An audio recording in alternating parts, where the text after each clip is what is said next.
전 세계를 공포로 몰아넣었던 48시간 초초토화 경고가 끝나기 직전 트럼프가 돌연 멈춤 버튼을 눌렀어요. 앞으로 5일 동안 이란의 에너지 시설에 대한 모든 군사 공격을 유예하겠다고 공식 발표한 건데요. 일촉즉발의 전쟁 위기에서 갑자기 대화 모드로 전환한 이유가 뭘까요? 단순히 시간을 벌려는 수법인지 아니면 정말 역대급 거래가 성사된 건지 궁금해지네요. 트럼프는 이란과 매우 생산적인 대화를 나눴다며 자신만만한 태도를 보이고 있어요. 심지어 전 세계 원유의 20%가 지나는 호르무즈 해협을 이란 최고 지도자와 공동으로 관리하겠다는 파격적인 제안까지 던졌죠. 이건 지금까지의 미국 외교 정책을 완전히 뒤집는 그야말로 미친 제안이라고 볼 수 있어요. 도대체 물밑에서 어떤 이야기가 오갔길래 이런 자신감이 나오는 걸까요? 불과 이틀 전만 해도 상황은 전혀 달랐다는 점을 기억해야 해요. 트럼프는 48시간 안에 해협을 열지 않으면 이란의 발전소들을 초토화하겠다고 으름장을 놓았었거든요. 전 세계 금융시장은 이 발언 하나에 요동치며 유가는 치솟고 주식시장은 비명을 질렀어요. 말 그대로 전 세계가 중동발 삼중고에 늪고 빠지기 직전이었던 셈이죠. 그런데 이 긴박한 시점에 트럼프는 왜 갑자기 5일이라는 시간을 준 걸까요? 과거에 트럼프가 보여준 거래의 기술을 떠올려보면 이건 전형적인 압박 후 협상 전략이에요. 상대방을 벼랑 끝까지 밀어붙인 뒤 살짝 손을 내밀어 자기 페이스로 끌어들이는 방식이죠. 트럼프는 이란이 핵무기를 갖지 않기로 이미 동의했다고 주장하고 있어요. 합의만 되면 미국이 직접 이란으로 가서 고농축 우라늄을 회수해오겠다는 구체적인 계획까지 밝혔죠. 하지만 여기서 우리가 주목해야 할 점은 정작 이란 측의 반응이 완전히 딴판이라는 거예요. 이란 외무부와 언론들은 트럼프의 발표를 듣자마자 미국과 어떤 대화도 한 적 없다며 정면으로 반박했어요. 한마디로 트럼프가 혼자 소설을 쓰고 있다는 식의 차가운 반응을 보인 건데요. 이란 측은 오히려 트럼프가 에너지 가격을 낮추기 위해 가짜뉴스를 퍼뜨리고 있다고 비난했죠. 양측의 말이 이렇게나 다른데 대체 누구의 말을 믿어야 할까요? 이란 언론들은 심지어 트럼프의 굴욕적인 별명인 타코까지 가져와 비난했어요. 트럼프는 항상 겁먹고 도망친다는 문장의 앞글자를 딴 비하 표현이죠. 이란의 보복 위협에 겁을 먹고 꽁무니를 뺀 것이지 협상은 결코 아니라는 주장이에요. 그럼에도 불구하고 물밑에서는 아주 긴박한 움직임이 포착되고 있어요. 터키, 이집트, 파키스탄 같은 나라들이 중간에서 부지런히 메시지를 전달하고 있다는 소식이 들리거든요. 트럼프의 사위인 제러드 쿠시너와 중동 특사 위트코프가 이란 측 고위 인사와 만났다는 구체적인 정황도 나왔죠. 겉으로는 싸우는 척하면서 뒤로는 계산기를 두드리고 있는 걸까요? 미국이 이란에 내민 6대 요구사항을 보면 이 거래가 얼마나 어려운지 알 수 있어요. 5년간 미사일 개발 중단, 우라늄 농축 전면 금지, 그리고 핵시설 폐쇄까지 포함되어 있죠. 사실상 이란의 군사적 손발을 모두 묶어버리겠다는 아주 강력한 조건들이에요. 이란 입장에선 이건 협상이 아니라 항복문서에 서명하라는 소리로 들릴 법하죠. 게다가 헤즈볼라나 후티 같은 친이란 무장 세력에 대한 자금 지원도 끊으라고 압박하고 있어요. 이란이 가진 중동의 영향력을 완전히 포기하라는 뜻이라 이란이 이를 받아들이기 쉽지 않아 보여요. 여기서 의문이 들죠. 과연 미국은 이란에게 줄 당근을 준비했을까요? 아무런 보상 없이 이런 요구를 들어줄 나라는 세상에 없으니까요. 이란이 원하는 건 명확해요. 전쟁으로 입은 피해를 배상받고 숨통을 조이는 경제 제재를 완전히 푸는 것이죠. 하지만 트럼프는 배상이라는 단어 자체를 논의할 가치도 없다고 딱 잘라 말했어요.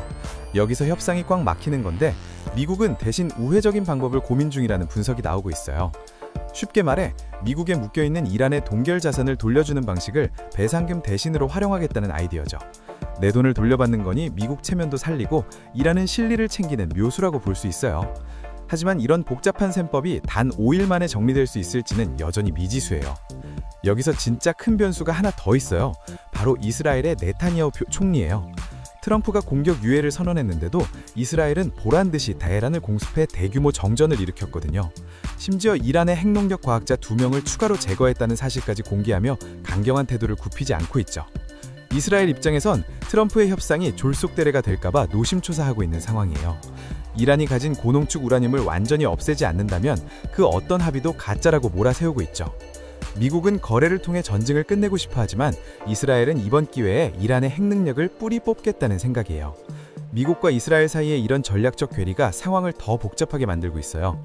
트럼프가 5일의 시간을 줬지만 그 사이에 이스라엘이 독자적인 행동을 한다면 협상판은 순식간에 깨질 수 있거든요.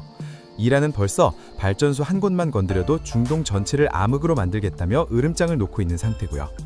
특히 이란은 한국이 건설한 UAE의 바라카 원전까지 타격 목표로 언급하며 공포를 극대화하고 있어요. 중동의 주요 에너지 시설들을 인질로 잡고 건드리면 다 같이 죽자는 벼랑 끝 전술을 쓰고 있는 거죠. 이건 단순히 두 나라의 전쟁을 넘어 전 세계 에너지 안보에 거대한 구멍이 뚫릴 수 있다는 뜻이에요. 이런 불확실성 때문에 우리 경제도 직격탄을 맞았어요. 코스피 지수가 하루 만에 6% 넘게 폭락해 5,400선까지 주저앉았거든요.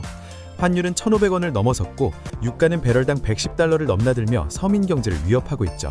중동에서 들려오는 소식 하나하나에 우리의 지갑 사정이 결정되는 상황이에요. 시장 참여자들은 트럼프의 5일 유해 발언 이후에도 안심하지 못하고 있어요. 유가가 잠시 주춤하긴 했지만 협상이 실패할 경우 닥쳐올 진짜 전쟁에 대한 공포가 여전하니까요. 결국 지금의 평화는 아주 얇은 얼음판 위를 걷는 것과 다름없는 위태로운 상태라고 볼 수 있어요. 생각해보면 트럼프의 이번 결정은 미국 내부 여론을 의식한 측면도 커요. 조사 결과 미국인 10명 중 6명 이상이 이란과의 전쟁을 반대하고 있거든요. 지상군 파견엔 더 부정적이라 트럼프 입장에서도 무작정 총공격을 퍼붓기엔 정치적 부담이 상당했을 거예요. 결국 트럼프는 5일이라는 시간 동안 두 마리 토끼를 잡으려고 하고 있어요. 하나는 전쟁 없이 이란의 핵을 무력화했다는 형우롱적인 서사를 만드는 것이고, 다른 하나는 만약 협상이 깨졌을 때 나는 최선을 다했다는 명분을 쌓는 것이죠. 과연 5일 뒤에 그는 웃으며 전용기에서 내릴 수 있을까요?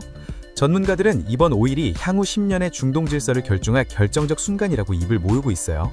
호르무즈 해협 공동관리라는 파격적인 제안이 현실화된다면 미국 중심의 세계 질서에 거대한 균열이 생길 수도 있거든요.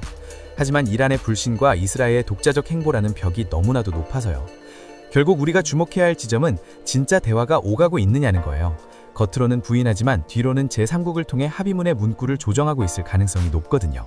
만약 5일 안에 유의미한 진전이 없다면 트럼프는 자신의 체면을 세우기 위해 이전보다 훨씬 강력한 화력을 쏟아부을 가능성이 큽니다. 전쟁과 평화, 그 사이에 5일, 여러분은 이 짧은 유예 기간이 어떤 결말로 이어질 것이라고 생각하시나요? 트럼프의 말대로 인생 최대의 거래가 성사될까요? 아니면 더 큰 전쟁을 위한 폭풍 잔야일까요? 복잡한 국제정세 속에서 우리가 놓치지 말아야 할 본질은 무엇인지 다시 한번 생각해보게 되네요. 오늘 준비한 이야기는 여기까지예요. 중동의 긴박한 상황이 우리 삶에 어떤 변화를 가져올지 계속해서 지켜봐야 할 것 같아요. 여러분의 생각은 어떠신가요? 댓글로 자유롭게 의견 나눠주세요. 다음 영상에서 만나요. 감사합니다.